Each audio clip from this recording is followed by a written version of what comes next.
Welcome to my channel Urdu novel zone. शुरू करते हैं आज का हमारा न्यू नावल जिसका नाम है जन्नत के पत्ते। कलम नमरा अहमद। लैपटॉप सामने तकिए पे रखा हुआ था। वो बेड पर कोहनियों के बल औंधी लेटी हुई थी।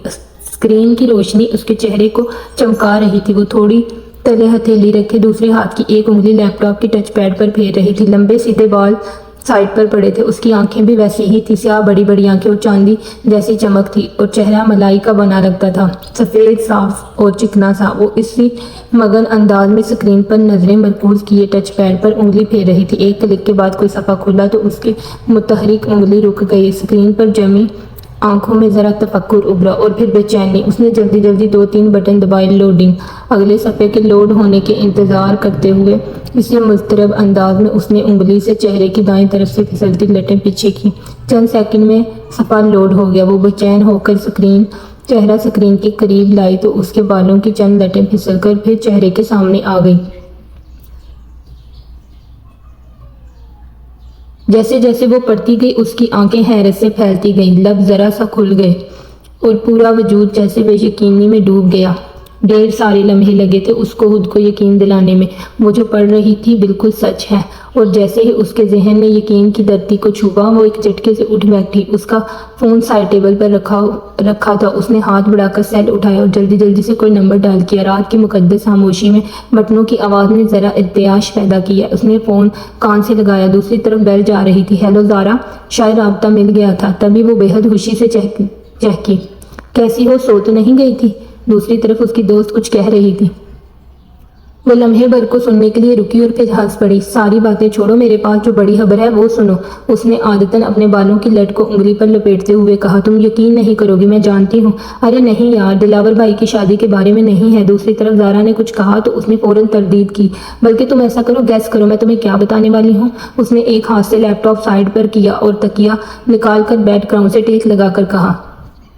फिर उसने टेक लगाकर पाँव सीधे कर लिए। साथ साथ वो ज़ारा के अंदाज़ों की तरदीद भी किए जा रही थी। नहीं, बिल्कुल नहीं, ऐसा तो बिल्कुल भी नहीं। अरे मेरी शादी भी नहीं हो रही। जी नहीं, इरम की भी नहीं। सीरियसली ज़ारा, तुम्हारी सोच बस यहीं तक है। अब कान खोल कर सुनो तुम। वो आर्मड्यूज एक्सचेंज प्रोग्राम याद है जिसके लिए हमने अप्लाई किया था? Can you believe it Zara? European Union ने मुझे स्कॉलरशिप के लिए सिलेक्ट किया है। दूसरी जानिब ज़ारा इतनी ज़ोर से चीखी कि मोबाइल का स्पीकर बंद होने के बावजूद उसकी चीख पूरे कमरे में गूंजी थी। बिल्कुल सच कह रही हूँ ज़ारा। अभी 15 मिनट पहले मुझे यूनिवर्सिटी की मेल मिली है। और साथ ही लैपटॉप का रुख अपनी तरफ मोड़कर दोबारा गौर से स्क्रीन को देखा जहाँ 15 मिनट पहले ही सिलेक्शन मेल आई है। तुम भी फ़ौरन चेक करो, तुमने भी अप्लाई किया था, तुम्हें भी मेल आई होगी। वो फ़ोन एक हाथ में पकड़े दूसरे हाथ से लैपटॉप ऑफ कर रही थी। लैपटॉप की स्क्रीन पर अंधेरा हुआ तो उसने हाथ बढ़ाकर स्क्रीन को बंद किया और साइड टेबल पर रख दिया। मैंने सबांजी को नेट पर देखा है, बहुत ही खूबसूरत यूनिवर्सिटी है। मगर वो थोड़ी देर को खामोश हो गई। दूसरी तरफ से इस्तफसार पर वो फिर से बोली, बस एक छोटा सा मसला है, हम अपनी फैमिली को इसके बारे में नहीं बताएंगे। धीमी आवाज़ में बोलते इसने बंद दरवाजे को देखा। दरअसल सबांजी में लड़कियों के हेड स्कार्फ पर पाबंदी है। इधर सर डांपना उधर सर डांपना मना है। घर वालों को बताकर मुतफक्कर करने की बजाय इस बात को गोल कर देना। वैसे भी हम दोनों ही स्कार्फ नहीं लेते। इस पर खिड़की के बाहर कुछ खटका हुआ। वो चौंक कर देखने लगी। कद आदम खिड़कियों के आगे बारी पर्दे गिरे हुए थे, अलबत्ता पीछे जालियां खुली हुई थी। शायद उसका वहम था। वो सर झटक कर फ़ोन की तरफ मुतवज्जा हो गई।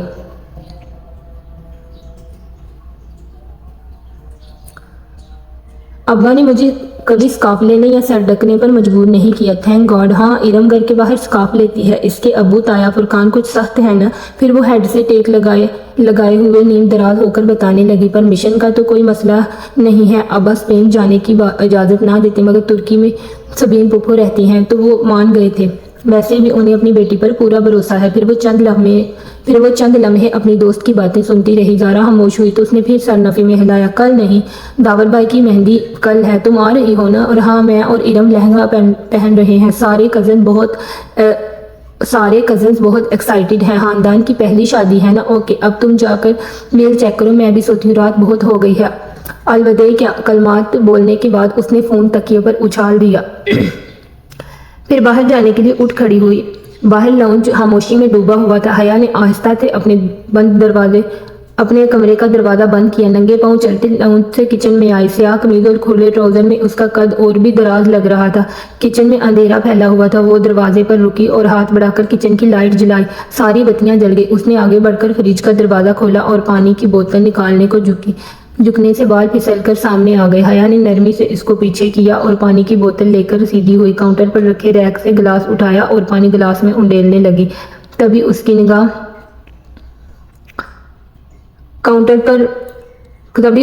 काउंटर पर रखी सफेद चीज पर पड़ी। वो जैसे चौंक उठी। बोतल वही रखकर आगे आई। वो सफेद आध खुले गुलाबों का बुके था। साथ एक सफेद लिफाफा भी था। हया ने गुलदस्ता उठाया और उधर से पास लाकर आंखें मूंदे उसको सूंघा। दिल फरेब ताल की बड़ी महक इसमें उतर गई। फूल बिल्कुल ताज़ा से, जैसे अभी तोड़े हों। जाने कौन यहाँ रख गया। उसने बंद लिफाफा उठाया और पलट कर देखा। उसके पत्ते वाली जगह पर हया सुलेमान लिखा हुआ था। बेचने वाले का कोई पता नहीं था, बस कोरियर की टिकट लगी हुई थी और टिकट पर 1 रोज कबल की तारीख लिखी हुई थी। उसको तो कभी किसी ने यूं फूल नहीं भेजे। ये क्या मामला था। उलझते हुए हया ने लिफाफा चाक किया। इसमें एक मोटा कागज था। उसने 2 उंगलियां डालकर कागज बाहर निकाला। सफेद कागज बिल्कुल साफ था, ना कोई लकीर ना डिजाइन, बस उसके वस्त में 2 लफ्ज लिखे हुए थे, वेलकम टू सबांजी। वो सन्नाटे में रह गई। ये क्या मजाक था। भला हथ भेजने वाले को क्या मालूम कि मैं सबांजी जा रही हूँ। हथ पर तो 1 रोज कबल की तारीख लिखी हुई थी, जबकि कबूलियत की मेल तो अभी 15 मिनट पहले मिली। तो फूल भेजने वाले को 1 दिन पहले कैसे पता चल गया। अगर ज़ारा को इसने खुद ना बताया होता तो वो यही समझती कि ये हरकत उसकी है। ये हथ सबांजी यूनिवर्सिटी की तरफ से भी नहीं आ सकता, क्योंकि इस पर तो कल कोरियर की मुहर लगी हुई थी। फिर किसने भेजा है। वो पानी का गिलास वहीं स्लैब पर रखकर बुके उठाकर सोती हुई कमरे में चली गई।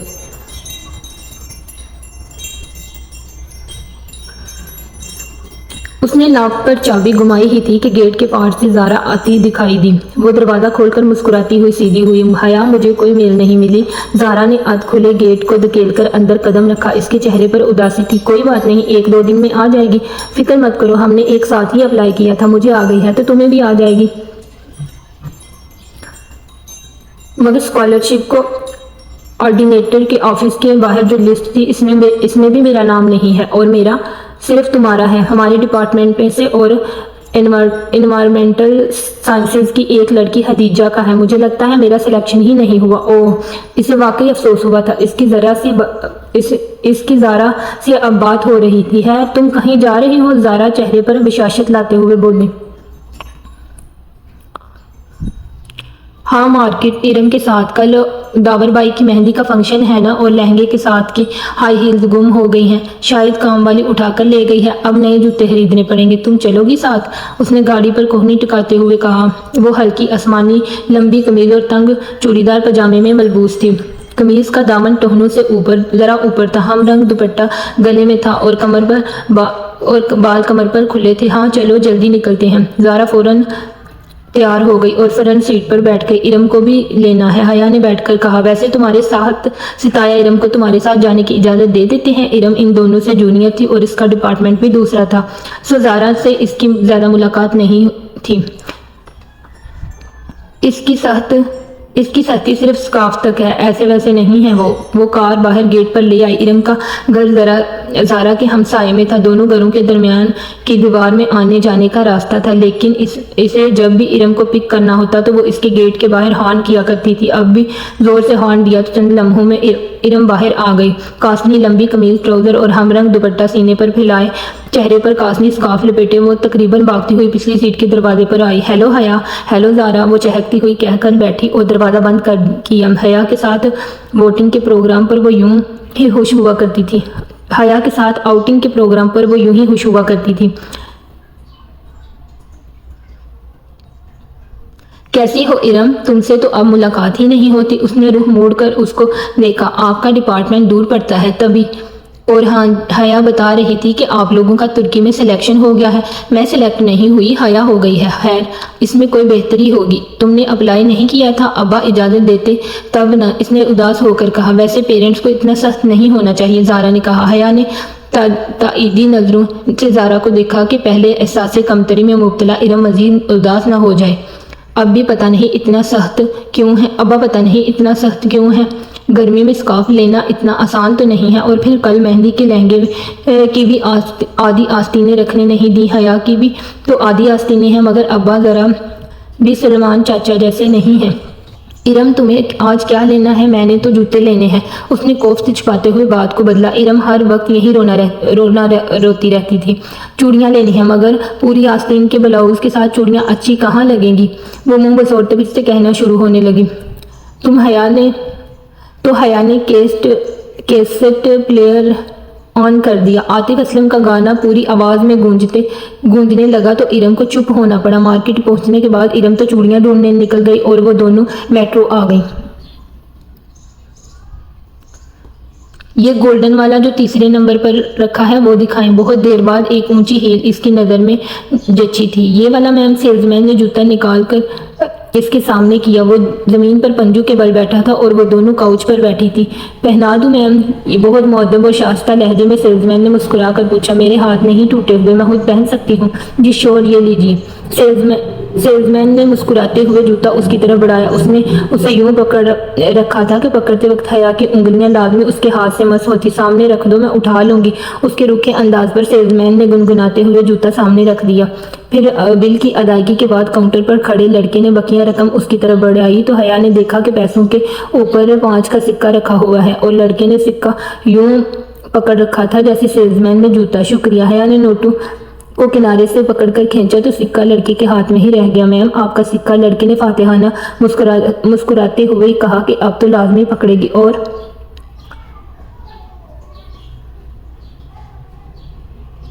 یہ سامنے پڑے صدقے کے باکس میں ڈال دو۔ وہ بے نیازی سے شاپر تھامے پلٹی تو زارا نے بے اختیار قہقہ لگایا۔ اس لڑکے کی شکل دیکھنے والی تھی۔ حیا دل کر رہا تھا اس کی شکل پر شاپر میں پڑے سارے جوتے مار دو۔ پتہ نہیں ہماری ذہنیت کب بدلے گی۔ یوں گھورتے ہیں جیسے پہلی بار کوئی لڑکی دیکھی ہو۔ وہ تنفر سے ناک سکیڑتی غصے سے سیڑھیاں اتر رہی تھی جب قریب ہی سے آواز آئی، تو اتنا بن سور کے باہر مت نکلا کرو بیبی۔ وہ چونک کر آخری سیڑھی پر رک گئی۔ ایک ممر خاتون تھی، بڑی سی چادر لپیٹی ہوئی، ناگواری بھری نگاہ اس پر ڈال کر اوپر زینے چڑھ گئی۔ ایک تو لوگوں کو راہ چلتے تبلیغ کا شوق ہوتا ہے۔ زارا اس کو کوہنی سے تھامے ہوئے وہاں سے لے آئی، تبھی ارم سامنے سے آتی دکھائی دی۔ اس کا سینے پر پھیلا دوپٹہ اب سمٹ کر گلے میں جا چکا تھا۔ اس نے کوئی خاص شاپنگ نہیں کی تھی، شاید وہ اس کے ساتھ صرف آؤٹنگ کے لیے ہی آئی تھی۔ میٹرو سے وہ اسکوٹ چلی آئی تاکہ کچھ کھا پی لیں۔ رات کی دعوت تو تایا فرقان کی طرف تھی جو وہ بیٹے کی شادی کے لیے آئے ہوئے لوگوں کو دے رہے تھے۔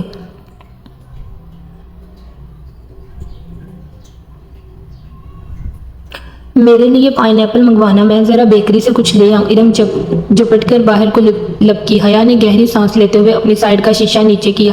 سرد ہوا کا تھپیڑا اندر آیا، مگر اتنی سردی میں سلش پینے کا اپنا ہی مزہ ہوتا ہے۔ وہ پارکنگ لاٹ میں موجود تھی اور ٹھنڈی ہوا نے سب کو گھیرا ہوا تھا۔ ارم ہاسی کمپلیکس لگتی ہے نا؟ ارم دور ہو گئی تو زارا اس کی طرف مڑی، اور تم اس کے کمپلیکس کو ہوا دے رہی تھی۔ وہ الٹا اسی پر ہفا ہوئی۔ تایا فرقان صرف سکارف کی سختی کرتے ہیں، وہ بس اسی بات پر خود ترسی کا شکار ہے اور تم بھی اس کا ساتھ دے رہی ہو۔ میں نے کہا کہ بیچاری نہیں ہے وہ بیچاری، اب اس کو بھی یہی سمجھانا ہے کہ ہاں وہاں کی خود ترسی سے نکل آئے۔ ویٹر ہاتھ میں کارڈ پکڑے حیا کی طرف آ چکا تھا۔ تمہیں یاد ہے زارا، جب پچھلے سال یونیورسٹی والوں نے ہمیں ترکی کے ٹرپ کی آس دلائی تھی اور آخر میں آ کر سارا پروگرام کینسل کر دیا تھا؟ آرڈر کر کے شیشہ اوپر چڑھا کر وہ یاد کرنے لگی۔ میں تو اتنی مایوس ہو گئی تھی، سوچا بھی نہ تھا کہ کبھی جا سکوں گی۔ اس کی آواز میں اس سے جڑنے کی خوشی بھر آئی۔ زارا اور وہ LLB کے 5ویں سال میں تھی۔ ان کا 7واں سیمسٹر کا درمیان تھا جب یورپین یونین کی اسکالرشپ کا اعلان ہوا، جس کے تحت یورپی اور ایشیائی یونیورسٹی کے اسٹوڈنٹس کا تبادلہ ہوگا۔ جب درخواست دینے کی باری آئی تو اس کو ترکی کی سوانجی یونیورسٹی کا فارم سب سے آسان لگا۔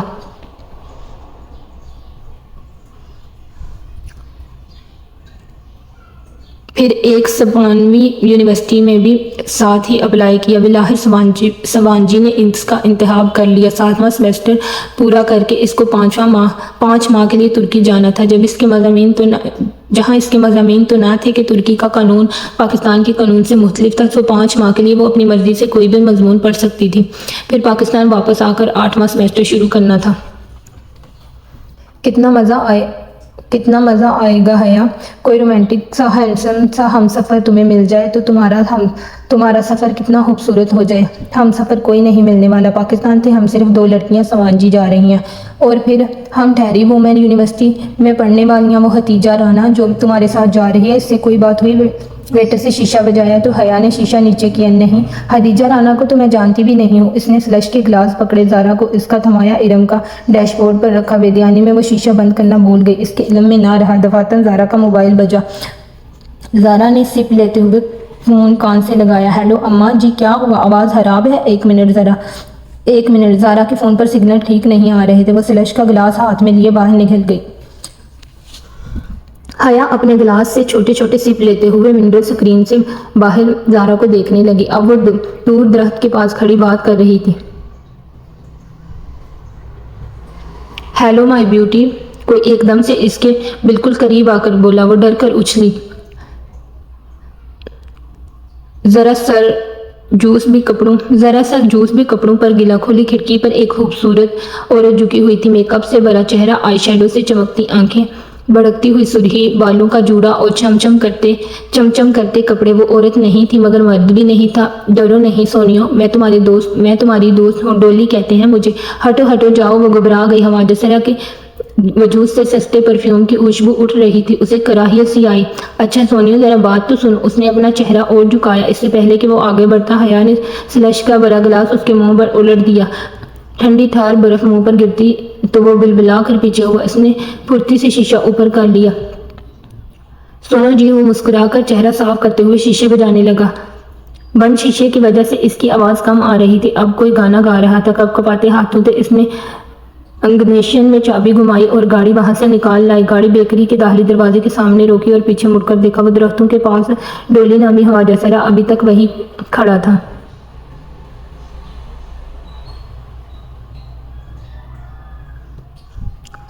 وہ اس کے پیچھے نہیں آیا۔ اب وہ گانا گا بھی نہیں رہا تھا، بس خاموش گہری نظروں سے اسے دیکھ رہا تھا۔ اسے بے اختیار جھرجھری سی آئی۔ کہاں رہ گئی ہیں دونوں؟ اس نے جنجلا کر نہار پر ہاتھ رکھ دیا، پھر گردن موڑ کر دیکھا۔ وہ ابھی تک اس کو دیکھ رہا تھا۔ ارم اور زارا کو ڈراپ کر کے وہ اپنے کمرے میں آئی۔ ڈنر کا وقت ہونے والا تھا۔ اس نے کپڑے بھی ڈنر کی مناسبت سے پہنے تھے، مگر جوس چھلکنے کی وجہ سے ذرا داغ پڑ گیا تھا۔ اس نے جلدی سے اتنا دوپٹہ دھو کر استری کیا۔ اسے رہ کر وہ خواجہ سرا یاد آ رہا تھا۔ اس برادری کے لوگ اکثر آ کر پیسے مانگتے تھے، مگر ایسی حرکت تو کبھی کسی نے نہیں کی۔ اس خواجہ سرا کی نگاہوں اور انداز اس کو پھر سے جھرجھری آ گئی۔ پھر جب وہ تیاری سے مطمئن ہو کر باہر آئی تو دروازے کے باہر پاؤں کسی چیز سے ٹکرایا۔ وہ چونک گئی۔ وہ دروازے کے ساتھ فرش پر وہ سفید ادھ کھلے گلابوں کا بوکے پڑا تھا، ساتھ میں ایک بند لفافہ بھی تھا۔ وہ دونوں چیزیں اٹھا کر سیدھی ہوئی، لفافہ کھولا جس پر حیا سلیمان لکھا ہوا تھا۔ اندر وہ وہی سفید ستر چکور کاغذ تھا، اس کے وسط میں اردو لکھا ہوا، امید کرتا ہوں آپ کا آج کا ڈنر اچھا گزرے گا۔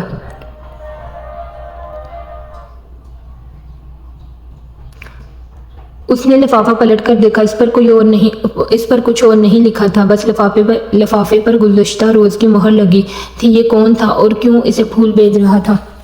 وہ ہاتھ اور بوکے کمرے میں رکھ کر نئے سرے معاملے سے الجھتی باہر آ گئی۔ تایا فرقان کے گھر خوب چہل پہل تھی۔ سب کزنز لاؤنج میں بیٹھے تھے۔ ایک طرف خواتین خوشگپیوں میں مصروف تھیں، مرد حضرات یقیناً ڈرائنگ روم میں تھے۔ اس کے خاندان میں کزنز بے تکلفی کو برے نظر سے نہیں دیکھا جاتا تھا۔ تایا فرقان تمام بہن بھائیوں میں بہت سخت تھے اور ان کی سختی صرف ارم کے سکارف لینے اور گھر سے باہر لڑکوں سے بات کرنے تک تھی۔ ارم اور باقی کزنز بھی گھر کے کزنز کے علاوہ لڑکوں سے بات نہیں کرتی تھی۔ حیا اور ارم تو پڑھتی بھی وومن یونیورسٹی میں تھیں۔ ہاں، دوسرے چچا اور خود سلیمان صاحب اپنے بچوں کی شادیاں مکس گیدرنگ میں کریں گے۔ ان کا خاندان زیادہ نہیں تھا، وہ لوگ 3 بھائی اور 1 بہن تھے۔ تایا فرقان سب سے بڑے تھے۔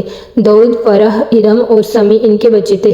فرح میڈیکل کر چکا تھا اور آج کل پولی کلینک میں ہاؤس جاب کر رہا تھا۔ حیا سے 3 سال بڑا تھا۔